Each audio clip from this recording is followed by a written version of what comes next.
ont vraiment plongé notre ville dans un état de psychose et de désarroi sans précédent, vu qu'il ne se passe plus un seul jour sans que l'on y tue, sans que l'on enregistre un cas de décès, d'extorsion, de cambriolage, ou sans qu'on entende crépitement des coups de balle dans différents quartiers de la ville, la journée comme la nuit.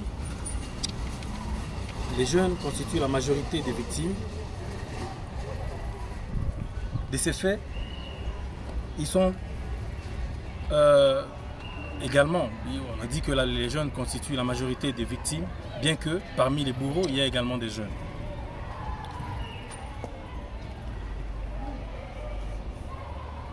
Et ces forfaits sont souvent attribués aux forces incontrôlées, assimilées aux Wazalendo, ainsi qu'aux personnes non notamment identifiées en tenue militaire, FARDC, GER ou de la police nationale congolaise.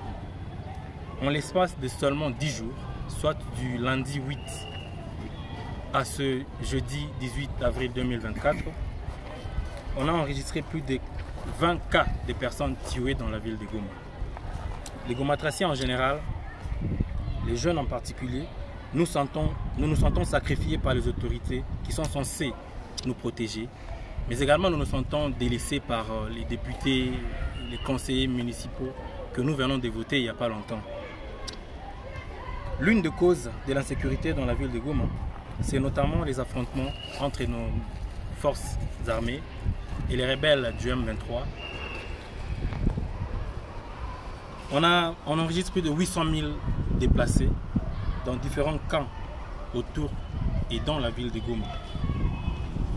Et ces camps de déplacés constituent des bases arrières pour quelques criminels qui ont la facilité de s'y fondre sans être déplacés, sans être déplacés.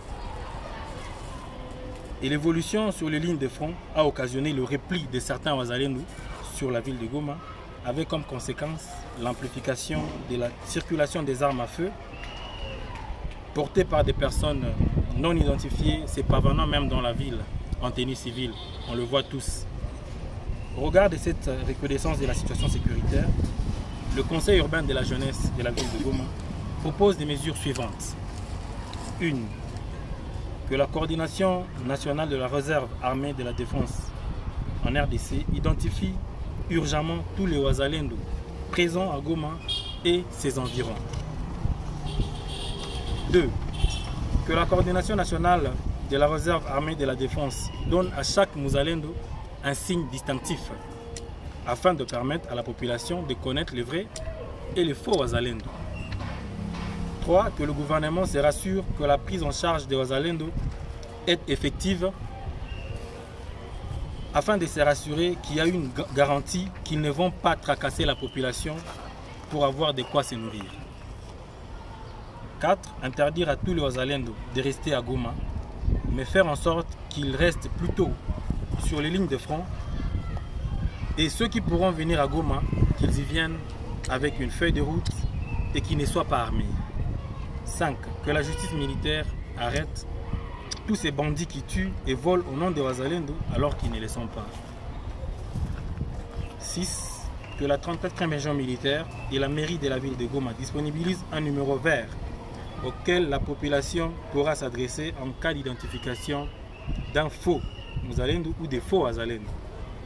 7.